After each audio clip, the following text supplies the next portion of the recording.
بسم اللہ الرحمن الرحیم۔ السلام علیکم۔ یہ کتاب آپ کے لیے کاشان بصیرت کی جانب سے ریکارڈ کی جا رہی ہے۔ پارٹ نمبر 4 صفحہ نمبر 60۔ کتاب کا نام ہے اجتہاد و تقلید پر اعتراضات کا تجزیہ۔ مسئلہ خمس، مثلاً خمس کی ادائیگی میں فقہا کا اختلاف بھی مفہوم میں حدیث کو سمجھنے ہی کا اختلاف ہے کہ جس میں امام معصوم علیہ السلام نے فرمایا کہ ہم نے اپنے شیعوں پر سے خم کو معاف کر دیا ہے، جبکہ زیادہ تر روایات میں کہ ہم ایک ایک درہم کا حساب اپنے شیعوں سے لیں گے۔ اب یہاں لفظ خمس معاف کر دیا ہے سے امام کی مراد کیا ہے، اس کے مفہوم میں اختلاف ہے۔ شیخ مفید کا نظریہ تھا کہ اس سے مراد یہ کہ ہم نے اس زحمت خمس کو معاف کر دیا ہے کہ ہمیں لا کر دو، بلکہ زمین ہی میں دفن کر دو، یعنی خمس معاف نہیں کیا ہے بلکہ خمس پہنچانے کی زحمت کو معاف کیا ہے، کیونکہ شیخ مفید کا زمانہ وہ تھا کہ جس کسی کے متعلق یہ معلوم ہوتا تھا کہ یہ خمس نکالتا ہے اسے قتل کر دیا جاتا تھا، کیونکہ خمس حکومت کا حق سمجھا جاتا تھا، اور جو خمس خود لیتا وہ گویا اس ملک میں دوسری پیرلل حکومت بنا رہا ہے، تو اسے قتل کر دیا جاتا تھا۔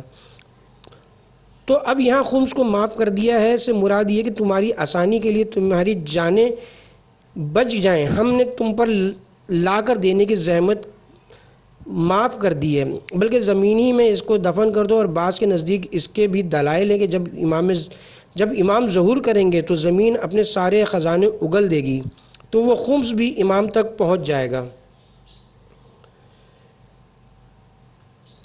بعض متقدمین کے نزدیک اس سے مراد یہ ہے کہ بالکل ہی معاف ہے، لیکن زیادہ تر فقہا کا نظریہ ہے کہ اور دلائل کی روشنی میں کہ مراد امام یہ ہے کہ کافروں سے یہ غیر معتقد جو خمس کا اعتقاد نہیں رکھتے سے جو مال ملتا ہے اس پر سے خمس معاف ہے، یعنی دوسرے الفاظ میں امام معصوم نے ان لوگوں کے ساتھ لین دین کی اجازت دی ہے، اگرچہ یہ لوگ خمس نہیں دیتے، یعنی اگر کسی کے مال پر خمس واجب ہو اور وہ نہ دے تو اس کا مال حرام ہے، اور اگر حرام ہے تو اس سے خریدنا اور کاروبار کرنا سب حرام ہے۔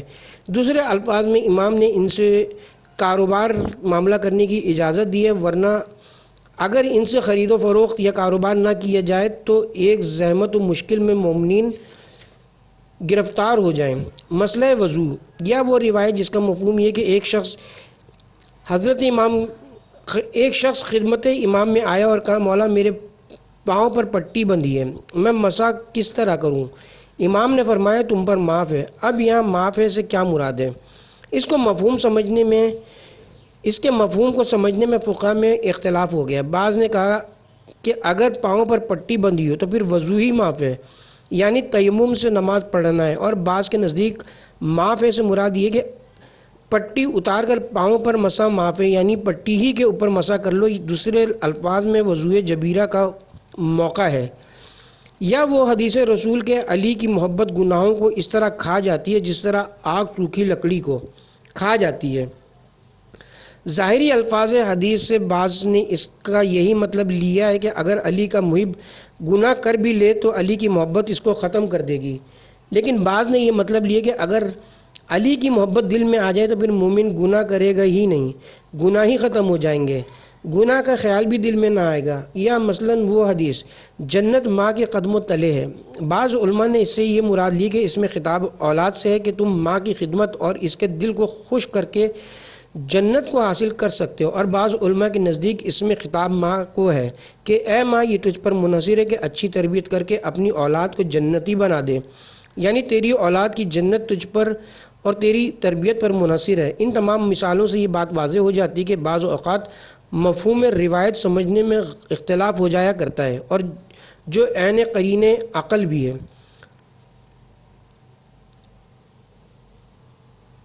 پانچویں وجہ، روایت کا باہمی ٹکراؤ بعض اوقات اختلافات مجتہدین کا سبب بن جاتا ہے۔ مثلاً غسل جمعہ کے لیے جو روایت آتی ہے ان میں آپس میں ٹکراؤ پایا جاتا ہے۔ غسل جمعہ واجب ہے یا مستحب، اس میں علماء تشیع میں اختلاف پایا جاتا ہے۔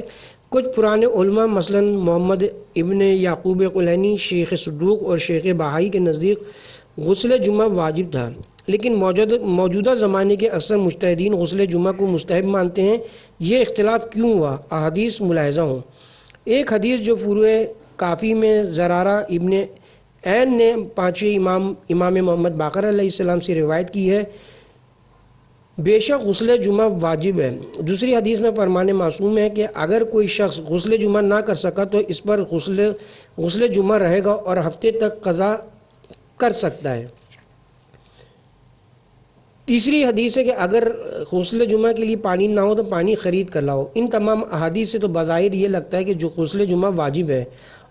اب اس کے مقابلے میں فروع کافی ہی میں انہی زرارہ ابن عین سے اور انہی امام معصوم سے روایت کی گئی ہے کہ پوچھا، مولا سنت غسل کون سے ہیں؟ پھر امام نے سنت غسلوں کی فہرست بتائی اور اس میں غسل جمعہ کا نام بھی تھا، جبکہ انہی صحابی کی روایت کے مطابق غسل جمعہ واجب تھا۔ اور دوسری روایت جو شیخ صدوق نے خصال میں لکھی ہے کہ پوچھا گیا کہ مولا مرد اور عورت کی عبادتوں میں کتنے فرق ہیں؟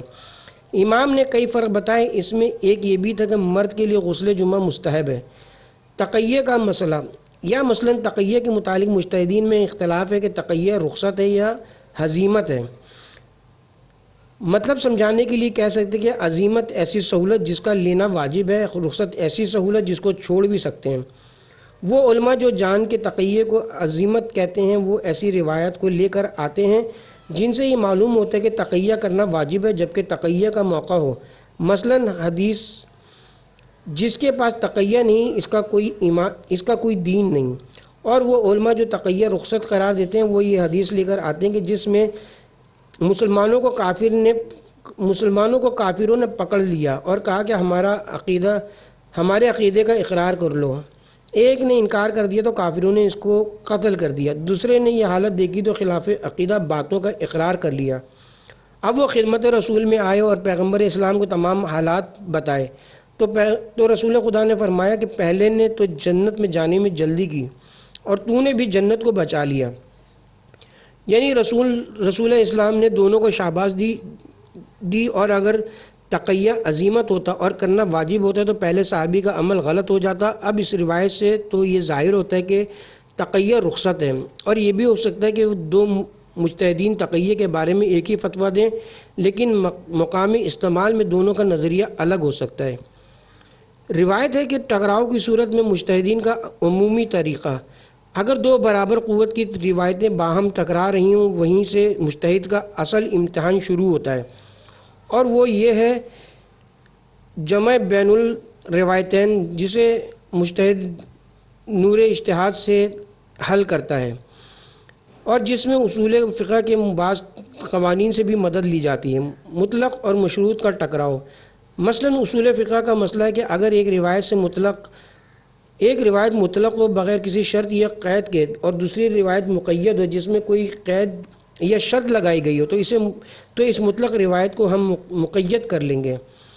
مثلا اگر یہ روایت ہو کہ شب قدر میں 2 رکعت نماز پڑھنا مستحب ہے، ثواب، یہ روایت مطلق ہے اور اس میں کسی شرط کا ذکر نہیں ہے۔ اب دوسری روایت آ جائے کہ صبح کے قریب 2 رکعت نماز پڑھنا مستحب ہے تو اب اس روایت میں شرط ہے اور صبح کے قریب ہونے کی قید لگائی گئی ہے، تو اب طریقہ کار یہ ہے کہ وہ دوسری والی روایت کو پہلی روایت پر حاوی کر دیا جائے گا اور کہیں گے کہ پہلی روایت میں بھی مراد آخری شب ہے، یعنی مطلق روایت جب مشروط سے ٹکراتی ہے تو وہ بھی مشروط ہو جاتی ہے۔ واجب و حرام کا ٹکراؤ، اصول فقہ میں ایک اصول یہ بھی کہ کسی شے کو حرام کرنے والی روایت جب اس چیز کو واجب کرنے والی روایت سے ٹکراتی ہے تو حرام کرنے والی روایت کی طاقت عام طور پر واجب قرار دینے والی روایت سے زیادہ ہوتی ہے، یا اس کو کاٹ دیتی ہے، یا اس کے مطلب کو کم کر دیتی ہے، یا اس کے دائرے کو چھوٹا کر دیتی ہے۔ مثلا اگر ایک روایت میں ہو کہ علماء کا احترام کرنا واجب ہے، واجب کرنے والی روایت، اور دوسری روایت میں اگر ہو کہ خبردار فاسق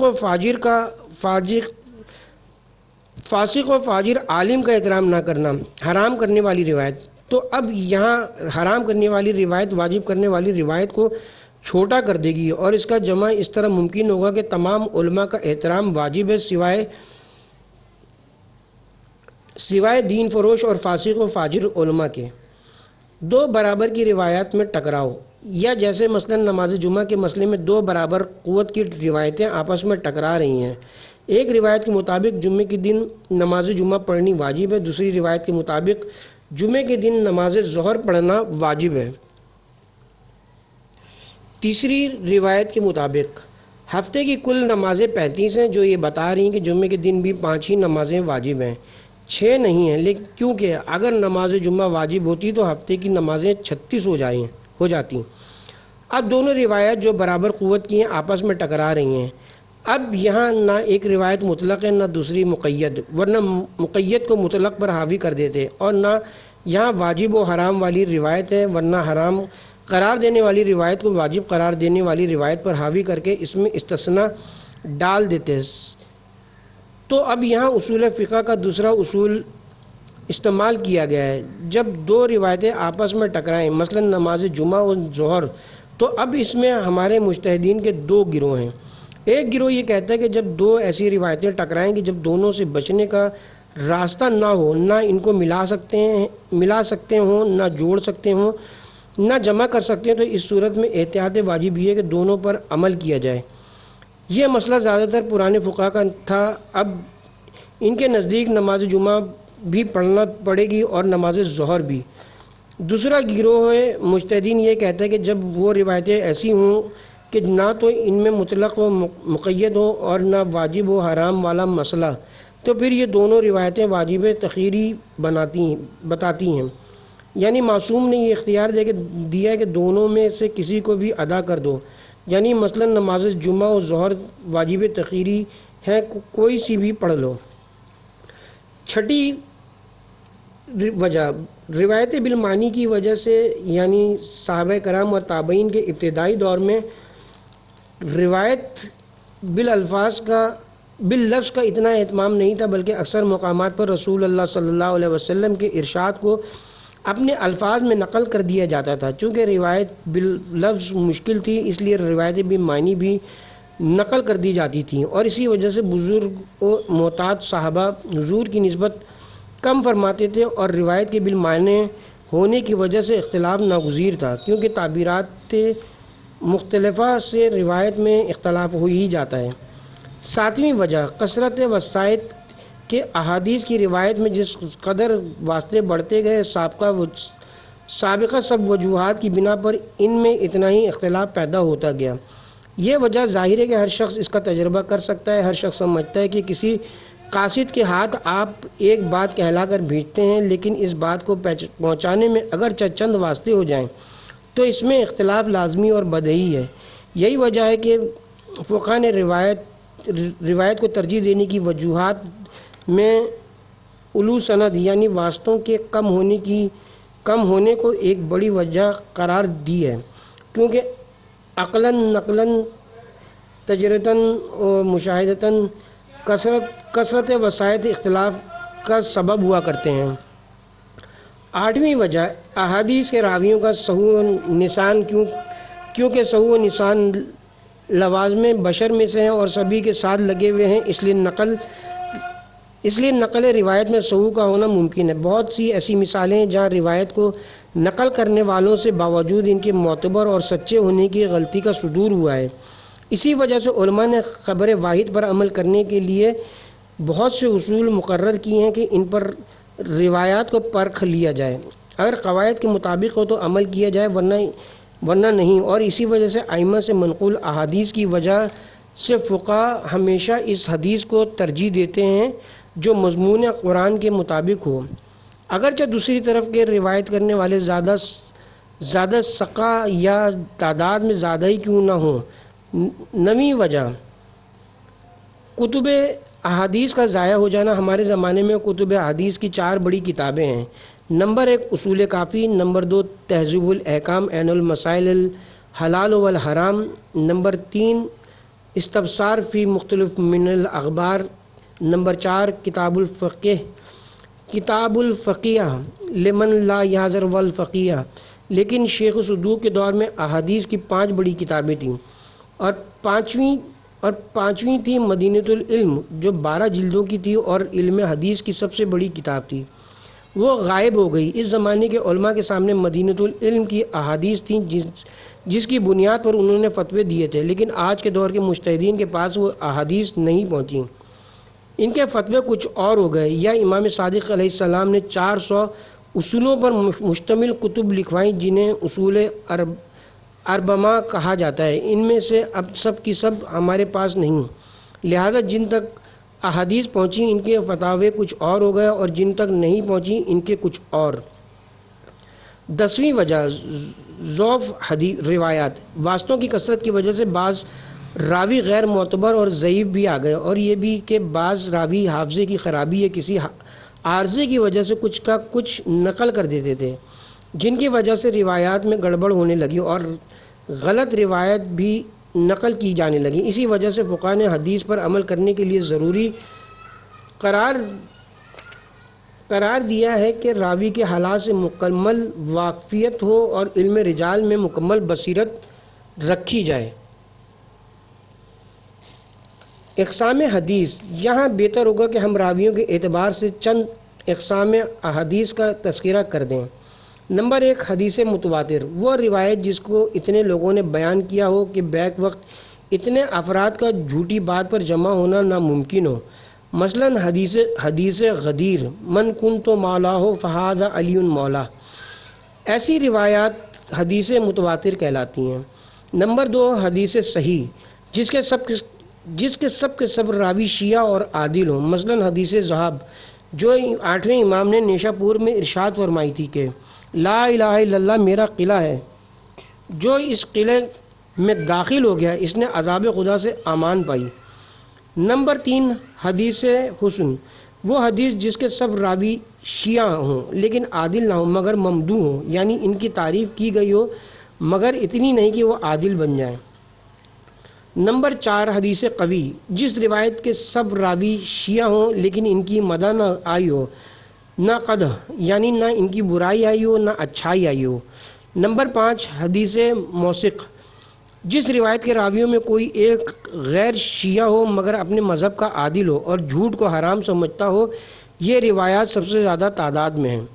اس سلسلے میں اہم بات یہ کہ چھٹے امام کی شہادت کے بعد شیعوں کی 2/3 تعداد غیر شیعہ ہو گئی، کیونکہ چھٹے امام کے بیٹے اور 7ویں امام کے بھائی عبداللہ افتہ نے دعوی امامت کر دیا تھا، اور ان کے ماننے والوں کی تعداد 7ویں امام کے ماننے والوں سے بھی زیادہ ہو گئی تھی، اور اسی طرح 7ویں امام کے ایک اور بھائی اسماعیل کے ماننے والوں کی بھی کافی تعداد ہو گئی تھی۔ اب ان کو ماننے والے اکثر دیانتدار اور دھوکہ کھا کر اس طرف چلے گئے تھے، لیکن عادل تھے، یعنی جتنا سنا تھا چھٹے امام سے اتنا ہی نقل کرتے ہیں۔ ان کی حدیثیں بھی لی گئی ہیں جو موثق کہلاتی ہیں۔ اس طرح سنی راویوں سے بھی احادیث لی گئی ہیں جو ان کے مذہب کے مطابق عادل ہوں۔ نمبر 6، حدیث ضعف، یہ وہ حدیث ہے جس کا راوی غیر شیعہ بھی ہو اور اپنے مذہب کا غیر عادل بھی ہو۔ حاصل کلام، اب بہت سے علماء ایسے تھے جو یہ کہتے تھے کہ ہم صرف حدیث متواتر کو لیں گے، باقی حدیثوں کو نہیں لیں گے، تو اب ان کے فتاوے کچھ اور ہوں گے۔ لیکن بعض مجتہدین کے نزدیک حدیث متواتر کے ساتھ ساتھ حدیث صحیح کو بھی لیا جائے گا اور عمل کیا جائے گا۔ لیکن متقدمین علماء میں مثلا سید مرتضیٰ حدیث صحیح پر بھی عمل کرنا غلط سمجھتے تھے۔ اب سید مرتضیٰ کا فتویٰ کچھ اور ہوگا اور ان علماء کا کچھ اور ہوگا جو حدیث صحیح پر بھی عمل کرنا جائز سمجھتے ہیں۔ علامہ ہلی کے بعد تقریباً سبھی مجتہدین کے نزدیک حدیث صحیح پر عمل کرنا جائز ہے، اور اقسام حدیث مثلا حدیث متواتر اور حدیث صحیح پر ان علماء کے نزدیک عمل ہوگا واجب و حرام کے سلسلے میں، لیکن مستحبات و مکروہات کے سلسلے میں حدیث حسن، حدیث قوی، حدیث موثق اور بعض کے نزدیک حدیث ضعیف بھی چل جاتی ہیں اور اس پر بھی عمل ہو سکتا ہے۔ اب مثلا ہو سکتا ہے کہ آج سے 100 سال بعد کا مجتہد اگر واجب و حرام کے سلسلے میں حدیث حسن کو لے گا تو اس کے فتوے میں وہ عمل واجب ہو جائے گا، جبکہ موجودہ مجتہدین کے نزدیک وہ عمل مستحب ہوگا، اور اس طرح فتووں میں اختلاف ہو جائے گا، کیونکہ ایک نقل کرنے والا ایک بات نقل کرتا ہے تو زید کے مطابق وہ معتبر ہے، تو عمر کے نزدیک غیر معتبر ہے۔ زید کے نزدیک اس کا حافظہ قوی تھا تو عمر کے نزدیک اس کا حافظہ قوی نہیں، تو اس طرح سے اور بہت سی وجوہات ہیں، تو اس لحاظ سے زید کے نزدیک اس کی روایت سچی اور پکی، اور عمر کے نزدیک وہ قابل التفات۔ یہاں اس بات کا تذکرہ بھی اہم ہے کہ راوی کے حافظے کے متعلق 5 جروح ہیں۔ نمبر 1، اکثر غلط روایت نقل کر دینا۔ نمبر 2، روایات کی نقل میں غفلت کرنا۔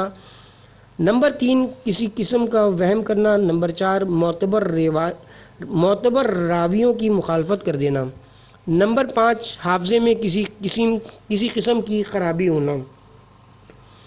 لہٰذا ان مختلف اسباب ضعیف کی بنا پر ایک روایت کسی ایک مجتہد کی تحقیق میں سچی ثابت ہوئی تو اس کے نزدیک وہ واجب العمل، اور اس سے جو حکم ثابت ہو وہ واجب العمل۔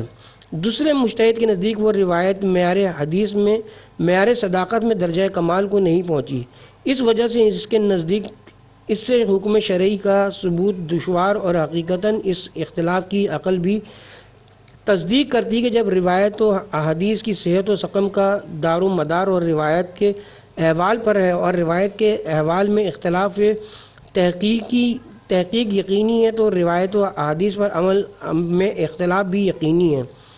اس کی مثال اس بیمار کی سی ہے جو طبیبوں کے درمیان، جو ایک ڈاکٹر کے نزدیک اس کا مرض نہایت خطرناک ہے، دوسرے کے نزدیک معمولی، اور تیسرے کے نزدیک بیمار کا وہم ہی اس کی بیماری کا سبب ہے۔ اسی طرح ایک راوی کسی مجتہد کے نزدیک معتبر ہے تو کسی کے نزدیک غیر معتبر اور متون ہے، تو اسی حالت میں نہ ڈاکٹروں پر حملہ کیا جا سکتا ہے، نہ ائمہ جرح و تعدیل پر، بلکہ بیمار کے تیمار داروں سے یا احادیث و شریعت کے پیرووں سے یہی کہا جائے گا کہ تمہاری نگاہ میں جس شخص کی تحقیق پر پر اعتماد ہو یا جس کی تم تقلید میں ہو اس کے ساتھ رہو، نہ کہ یہ معجون مرکب بنا کر سب کا استعمال شروع کر دیا جائے۔ ائمہ حدیث نے بھی تصریح کی ہے، ناقدین حدیث کی مثال اس صراف کسی ہے جو سونے کو دیکھ کر تاڑ جاتا ہے کہ کھرا ہے یا کھوٹا۔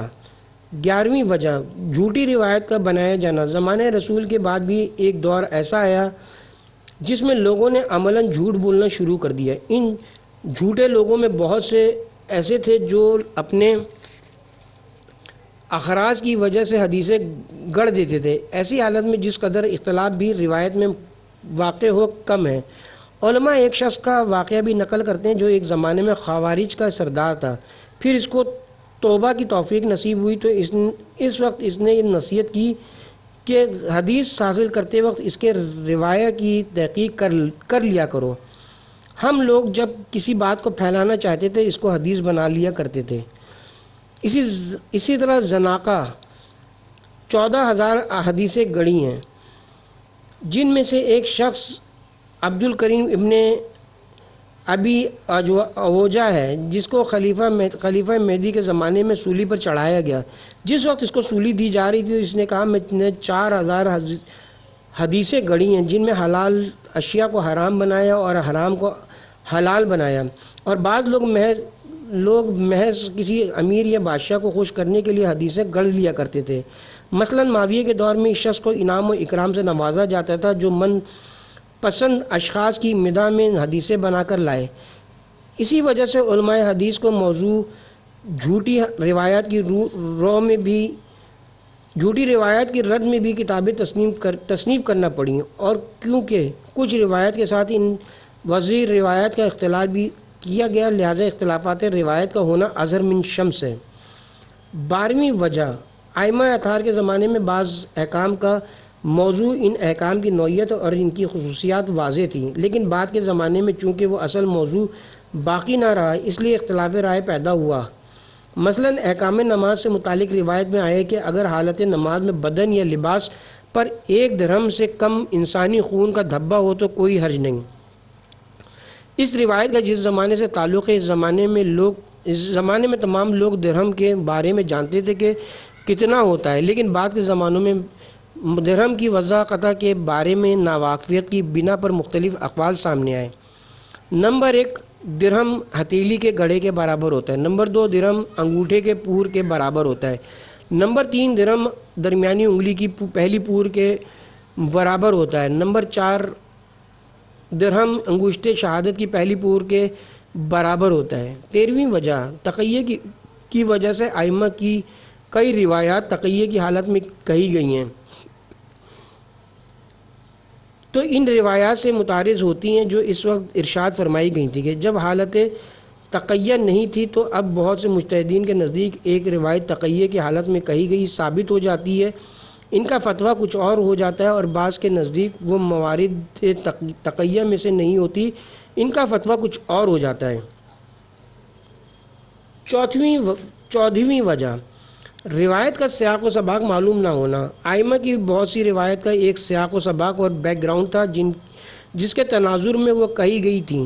موجودہ مجتہدین کے سامنے وہ روایات تو آ گئیں، لیکن اس کا وہ خاص بیک گراؤنڈ نہیں آیا کہ جس حالت میں وہ کہی گئی تھیں، اور کیونکہ پرانے علماء و مجتہدین کی نگاہ میں وہ خاص سیاق و سباق تھا، ان کے فتوے ان مجتہدین کے فتووں سے الگ ہو گئے۔ ان وجوہات کے علاوہ بھی اختلافات مجتہدین کے کئی اور اسباب بھی ہیں، مثلاً زبان عربی میں ایک لفظ کے کئی مختلف معنی کا ہونا، اصول فقہ کے اختلافات وغیرہ جن کو خوف طوالت کے باعث ذکر نہیں کیا جا رہا ہے، لیکن وہ بھی اپنی جگہ اہم ہیں۔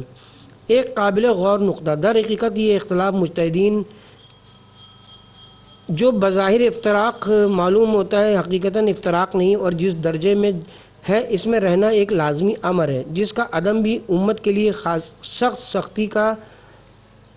سخت تنگی کا سبب ہے۔ اور چونکہ اختلاف ثمرہ ہے اختلاف روایت و احادیث کا، اس لیے ان میں بھی دینی مصلحت اس بات کی متقاضی ہے کہ اس کو اجمالی حالت میں اتارا جائے۔ اگر وہ حقائق شرعیہ عقائد کی طرح سے قطعی طور پر نازل کیے جاتے تو اختلاف مجتہدین کی گنجائش نہ ہوتی، اور اس وقت اختلاف گمراہی کا سبب ہوتا اور عدم میں اختلاف امت کے لیے تنگی کا باعث ہوتا۔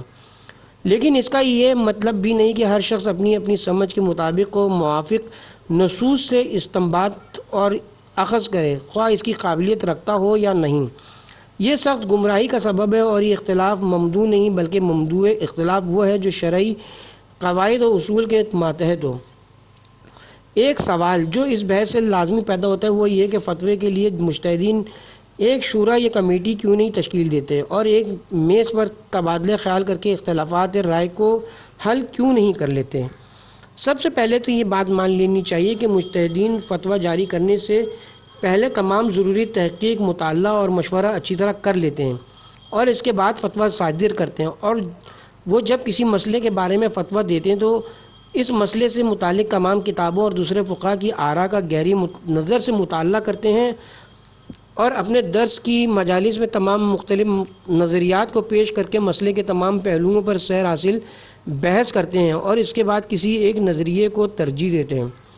حتیٰ کہ مراجع تقلید استثناء کی مجالس تشکیل دیتے ہیں، اور ان جلسوں میں مقلدین کے سوالات اور ان کے مختلف پہلوؤں پر بحث ہوتی ہے، اور اچھی طرح تحقیق اور علمی مشوروں کے بعد کسی بھی سوال کے جواب میں قطعی اور آخری نظریے کو تحریر کیا جاتا ہے۔ لیکن پھر بھی یہ بات سمجھ لینی چاہیے کہ اگرچہ اس طرح کا مذاکرہ اور مشاورت بہت سے فوائد کی حامل ہوتی ہے، لیکن پھر بھی اختلاف رائے 100% دور نہیں ہوتا، کیونکہ تمام علمی مشاورتوں میں جگہ جگہ اختلاف رائے بدستور باقی رہتا ہے۔ مشاورت اور مذاکرے سے اسے پوری طرح ختم نہیں کر سکتا۔ حضرت امام حسن عسکری علیہ السلام سے روایت کی گئی ہے کہ آپ نے فرمایا کہ ایک دن انصاری کی عورتوں میں سے ایک عورت میری جدہ صدیقہ کبریٰ جناب فاطمہ الزہرا سلام اللہ علیہ کی خدمت میں حاضر میں آئی اور عرض کیا، اے دختر پیغمبر، میری ماں بہت ضعیف اور کمزور خاتون ہے، اور جب وہ نماز پڑھتی ہے تو اسے نماز میں کچھ شک پیدا ہو جاتا ہے۔ ان کے بارے میں سوال کرنے کے لیے اس نے مجھے آپ کی خدمت میں بھیجا ہے کہ آپ سے ان مسائل کے بارے میں پوچھوں۔ جناب سیدہ نے فرمایا، پوچھو۔ اس عورت نے مسئلہ بیان کیا اور اس کا جواب سنا، اس نے دوسرا مسئلہ پوچھا اور اس کا جواب بھی سنا۔ تیسری دفعہ سوال کرنے سے اسے شرم محسوس ہوئی اور کہا کہ اب میں سوال نہیں کروں گی کیونکہ پہلے ہی کافی زحمت دے چکی ہوں۔ اس پر جناب سیدہ نے فرمایا، اے بی بی، تم جتنے چاہو سوال کرو اور شرم نہ کرو۔ کیا تم نے نہیں دیکھا ہے کیا تم نے دیکھا ہے کہ ایک شخص کسی کے پاس ایک روز کے لیے مزدوری کرے اور اسے کوئی سخت بوجھ بھی اٹھانا پڑے، لیکن ایک روز کی مزدوری اسے 1,00,000 دینار ملنا ہو تو اسے اس بوجھ کی سختی محسوس نہیں ہوگی اور اسے وہ بوجھ ہلکا لگے گا؟ اس وقت میری حالت بھی ایسی ہی ہے کہ کیونکہ ہر سوال کا جواب جو دے رہی ہوں خدا کے نزدیک اس کا عظیم اجر ہے اور اس کی قیمت زمین و آسمان کے درمیان اگر جواہر بھر دیے جائیں تو ان سے بھی زیادہ ہے۔ اب بتاؤ کہ زیادہ مسائل کا جواب دینا کیا میرے لیے دشوار یا سخت ہو سکتا ہے؟ میں نے اپنے بابا رسول خدا صلی اللہ علیہ وسلم سے سنا ہے کہ آپ نے فرمایا کہ شیعہ علماء قیامت کے روز ایسے لباس میں آئیں گے جن کی قدر و قیمت ان کے علوم سے زیادہ ہوگی، یعنی جس کا علم زیادہ ہوگا اور اس کی ترویج شریعت کے لیے صحیح و کوشش زیادہ ہوگی۔ قیامت کے روز اس کا لباس اسی قدر قیمتی ہوگا اور ان میں سے بعض ایسے بھی ہوں گے جن کے پاس ہزار نورانی لباس ہوں گے جو ان کو عطا کیے گئے ہوں گے۔ اس وقت خدا کی جانب سے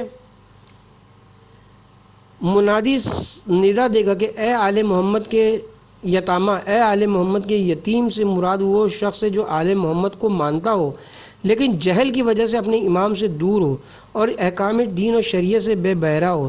پر رحم کھانے والوں اور ان کے کفیل بننے والوں، اسی طرح ان کو ذلت سے نکالنے والوں، یہ سب تمہارے شاگرد ہیں، یعنی وہ تمام یتیم جن پر تم نے رحم کھایا تھا وہ ان کو جہل کی ظلمت سے نجات دلوائی تھی، وہ سب تمہارے شاگرد ہیں۔ پس تم آؤ اور اپنے شاگردوں کو ان علوم کے اندازے کے مطابق خلت نورانی لباس عطا کرو۔ لہٰذا یہ حکم خدا علماء اپنے ان تمام شاگردوں کو نورانی لباس عطا کریں گے۔ اس کے بعد خدا بزرگ و برتر کی طرف سے اپنے فرشتوں کو حکم دیا جائے گا، اے میرے فرشتوں، ان علماء کو وہ نورانی لباس واپس کرو جو انہوں نے آل محمد کے یتیموں کو عطا کیے ہیں۔ فرشتے کئی گنا کے برابر ان علماء کو وہ لباس واپس کر دیں گے۔ اس کے بعد جناب سیدہ نے اس عورت سے کہا، اے بی بی، اس نورانی لباس کا ایک تار ان تمام اشیاء سے 1000 درجے بہتر ہے جس پر سورج کی کرنیں پڑتی ہیں۔ وہ نورانی لباس کیوں نہ بہتر ہو، کیونکہ دنیاوی لباس اور نعمتیں اکیلی نہیں ہوتی بلکہ ان کے ہمراہ پریشانیاں بھی ہوتی ہیں۔ علم علماء کی ہم نشینی عبادت ہے۔ رسول اللہ صلی اللہ علیہ وسلم، اے بنی اسرائیل، علماء کی مجالس میں زیادہ سے زیادہ شرکت کیا کرو، خواہ تمہیں وہاں گھٹنوں کے بل چل کر ہی جانا پڑے، کیونکہ اللہ تعالیٰ مردہ دلوں کو نور حکمت کے ساتھ اس طرح زندہ کرتا ہے جس طرح موسلا دھار بارش سے بنجر زمینوں کو۔ حضرت عیسیٰ، رسول خدا صلی اللہ علیہ وسلم نے فرمایا، آگاہ ہو جاؤ، اللہ عالم کی توہین سے ایسا ہی غضبناک ہوتا ہے جیسے کوئی امیر بااختیار اپنے نافرمان غلام پر۔ جس نے علماء کا احترام کیا اس نے خدا اور اس کے رسول کا احترام کیا۔ رسول خدا صلی اللہ علیہ وآلہ وسلم۔ یہاں پر یہ کتاب اپنے اختتام پر پہنچی۔ کتاب اجتہاد و تقلید پر اعتراضات کا تجزیہ۔ انشاءاللہ بہت جلد ملاقات ہوتی ہے کسی دوسری کتاب کے ساتھ۔ بہت شکریہ۔